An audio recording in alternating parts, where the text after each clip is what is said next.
Bismillahirrahmanirrahim. Assalamualaikum warahmatullahi wabarakatuh. Apa kabar sahabat Saira?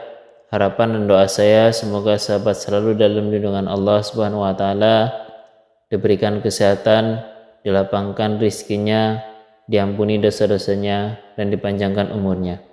Amin. Amin ya rabbal alamin.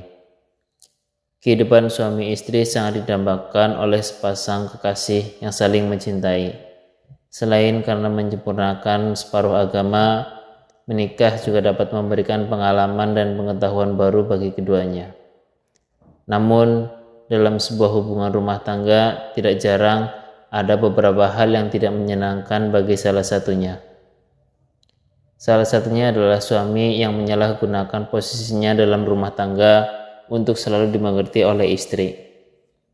Untuk itu, kali ini Saira akan membahas dosa suami terhadap istri yang sangat dibenci Allah, agar para suami dapat berperilaku sebagai manusia kepada istri. Yang pertama, suami tidak mengajarkan ilmu agama dalam keluarga. Banyak suami yang mengira bahwa kewajiban terhadap istri hanya berkaitan dengan nafkah dan tempat tinggal. Padahal dalam Islam terdapat satu kewajiban lain yang tidak boleh lalai. Kewajiban itu adalah mendidik dan mengajarkan istri tentang agama. Suami bisa memberikan pemahaman dasar yang diperlukan dalam rumah tangga. Jika suami tidak mampu, suami wajib memberikan seorang yang bisa mengajarkan istrinya. Apabila suami tidak bisa mengajari dan mengupayakan hal tersebut, suami akan mendapat dosa. Allah berfirman dalam surat At-Tahrim ayat 6 dan surat At-Toha ayat 132. Wahai orang-orang yang beriman, peliharalah dirimu dan keluargamu dari api neraka yang bahan bakarnya adalah manusia dan batu. Penjaganya malaikat-malaikat yang kasar dan keras, yang tidak durhaka kepada apa yang Allah perintahkan kepada mereka, dan selalu mengerjakan apa yang diperintahkan. Quran Surat At-Tahrim ayat 6. Dan perintahkanlah keluargamu melaksanakan sholat dan sabar dalam mengerjakannya. Kami tidak meminta rizki kepadamu.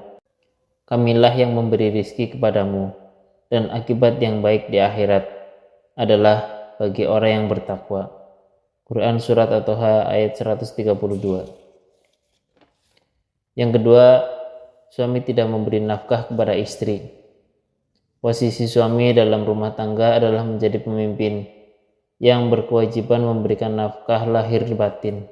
Akan tetapi masih ditemukan suami-suami yang tidak memberikan nafkah kepada istri dan keluarganya.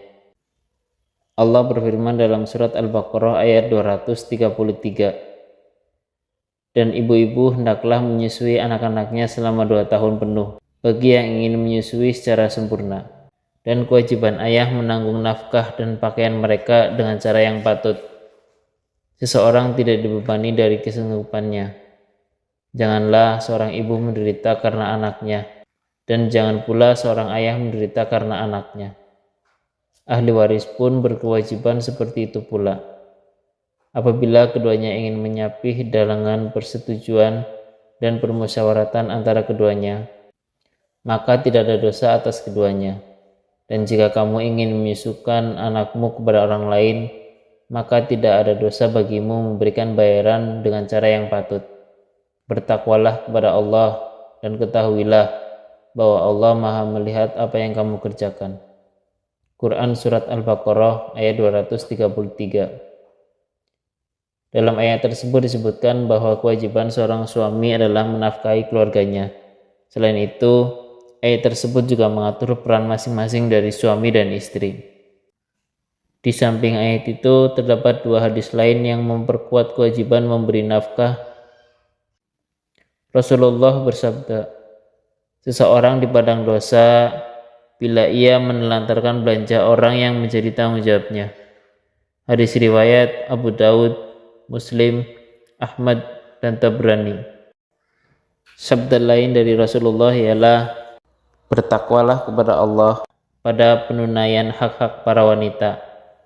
Kewajiban kalian bagi istri kalian adalah memberi mereka nafkah dan pakaian dengan cara yang baik.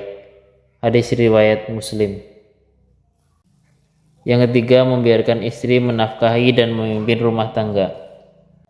Sebagaimana yang telah disampaikan dalam surat Al-Baqarah ayat 233, sudah jelaslah peran suami dan istri dalam rumah tangga. Jadi haram bagi suami yang tidak memiliki uzur untuk memberikan peran mencari nafkah kepada istri. Rasulullah juga dengan tegas melarang hal tersebut. Dari Abu Bakar, Rasulullah bersabda, "Tidak akan beruntung suatu kaum yang dipimpin oleh seorang wanita." Hadis riwayat Bukhari, Tirmizi, dan Nasai.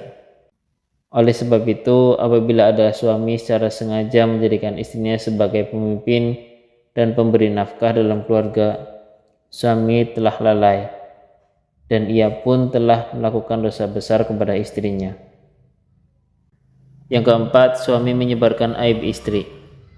Sudah semestinya sepasang suami istri menyimpan rapat-rapat urusan rumah tangga mereka. Suami tidak boleh menyebarkan aib istri kepada orang lain tidak seharusnya. Jika ia melakukannya, ia telah melakukan perbuatan dosa besar. Rasulullah bersabda, "Sesungguhnya di antara orang-orang yang paling buruk kedudukannya di sisi Allah pada hari kiamat adalah orang yang menggauli istrinya dan istrinya menggaulinya, kemudian dia menyebarkan rahasia-rahasia istrinya." Hadis riwayat Muslim. Yang kelima, suami membenci istri. Sepasang suami istri akan menjalani hidup yang panjang hingga harus terpisahkan takdir. Untuk itu, jangan merusak kepercayaan dan hubungan itu sendiri. Janganlah seorang suami membenci istrinya sendiri karena alasan satu perkara. Rasulullah bersabda, "Janganlah seorang suami yang beriman membenci istri yang beriman. Jika dia tidak menyukai satu akhlak darinya, dia pasti meridhoi akhlak lain darinya." Hadis riwayat Muslim. Yang keenam, suami tidak memberikan tempat tinggal yang aman. Selain nafkah, kewajiban lain yang harus dipenuhi oleh suami adalah memberikan tempat tinggal yang aman. Tempat yang dimaksud adalah tempat yang jauh dari bahaya, ketakutan, intimidasi, teror, dan lain sebagainya. Keselamatan merupakan hak istri yang wajib dipenuhi suami. Tempat yang dimaksud juga bisa diartikan sebagai tempat yang tidak terdapat lelaki non-mahramnya di dalamnya, karena hal itu dikhawatirkan dapat mengancam keselamatan istri. Allah berfirman, "Tempatkanlah mereka, para istri, di mana kamu bertempat tinggal menurut kemampuanmu, dan janganlah kamu menyusahkan mereka untuk menyempitkan hati mereka. Dan jika mereka, istri-istri yang sudah ditalak, itu sedang hamil, maka berikanlah mereka nafkahnya sampai mereka melahirkan kandungannya. Kemudian jika mereka menyusukan anak-anakmu, maka berikanlah imbalannya kepada mereka. Dan musyawarahkanlah di antara kamu segala sesuatu yang dengan baik. Dan jika kamu menemui kesulitan, maka perempuan lain boleh menyusukan anak itu untuknya." Quran Surat At-Talaq ayat 6. Ketujuh, suami menyakiti istri secara fisik. Masalah kekerasan dalam rumah tangga masih sering kita dengar. Ada suami yang memanfaatkan posisinya dan keunggulan fisiknya untuk menyakiti istri sendiri secara fisik. Terdapat cara yang lebih baik dalam mengatasi suatu permasalahan. Namun, suami malah memilih melakukan hal tersebut. Padahal yang ia lakukan itu dapat memberinya dosa besar kepada istri yang seharusnya ia lindungi, bukan ia sakiti. Kedelapan, suami enggan membantu pekerjaan rumah. Melakukan pekerjaan rumah tangga seperti menjaga kebersihan tempat tinggal merupakan suatu kewajiban bersama bagi suami istri. Namun, tidak sedikit suami yang memandang bahwa istri yang harus melakukan semua pekerjaan tersebut. Padahal, jika para suami ketahui, Rasulullah telah memberikan teladan dengan giat membantu istri dalam persoalan rumah tangga sekalipun. Sebaiknya suami-suami juga membantu pekerjaan rumah tangga meskipun hanya sedikit, karena hal tersebut sangat berharga dalam mengurangi beban istri. 9. Suami tidak cemburu kepada istri. Banyak yang berpendapat bahwa rasa cemburu merupakan bentuk tanda cinta seseorang. Pasangan yang tidak merasa cemburu pun patut dipertanyakan rasa cintanya terhadap pasangan. Apalagi ketika mengetahui istrinya keluar rumah bersama lelaki lain. Rasulullah bersabda, 3 golongan yang Allah tidak akan melihat mereka pada hari kiamat, yaitu seseorang yang durhaka kepada orang tuanya, wanita yang menyerupai laki-laki, dan ad-dayus. Hadis riwayat An-Nasai. Ad-dayus adalah para lelaki yang menjadi pemimpin bagi keluarganya, tetapi tidak punya rasa cemburu dan tidak punya rasa malu. Tidak punya rasa cemburu yang dimaksud adalah membiarkan keluarga istrinya bermaksiat tanpa memberikan peringatan. Ke-10, bersikap baik dengan orang lain tetapi buruk dengan istri. Islam telah mengatur umatnya agar hidupnya terarah dan diridhoi Allah Subhanahu wa taala. Dalam Islam, perempuan dianggap sebagai perhiasan dunia, yang artinya perempuan adalah makhluk yang istimewa. Oleh karena itu, sebagai suami, perlakukanlah istri dengan baik dan jangan menyakitinya, baik secara fisik maupun psikis. Jika suami malah baik kepada orang lain, sedangkan bersama istri, ia malah bersikap sebaliknya. Ia telah bertentangan dengan hadis berikut. Mukmin yang paling sempurna adalah yang paling baik akhlaknya, dan sebaik-baik kalian adalah yang paling baik terhadap istrinya. Hadis riwayat At-Tirmizi disahkan oleh Syekh Albani. Dan yang 11 adalah suami melakukan poligami tanpa memperhatikan syariat Islam. Poligami memang tidak dilarang dalam Islam.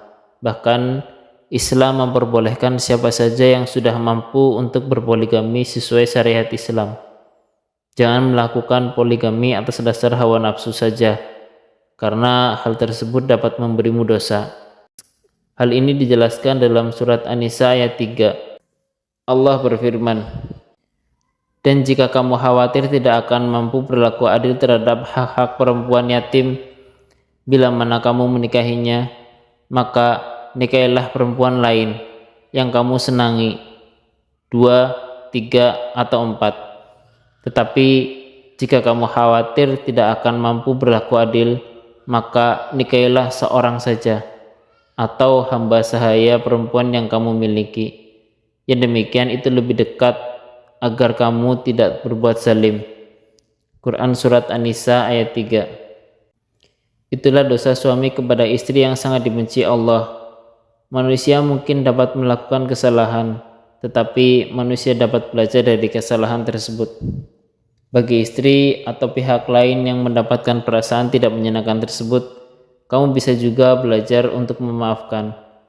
Selain itu, kamu juga bisa kembali melatih menaruh kepercayaan kepada seseorang. Semoga kita semua selalu diberikan petunjuk dan keselamatannya, agar kehidupan rumah tangga dapat selalu harmonis. Demikianlah pembahasan kita kali ini. Semoga membawa manfaat bagi kita semua. Saya undur diri. Mohon maaf bila ada salah kata, dan dukung terus channel Zaira dengan cara like, comment, subscribe, dan share ke sosial media sahabat agar channel ini dapat berkembang dan terus menebar kebaikan di jalan Allah Subhanahu wa taala. Billahi taufiq wal hidayah. Wassalamualaikum warahmatullahi wabarakatuh.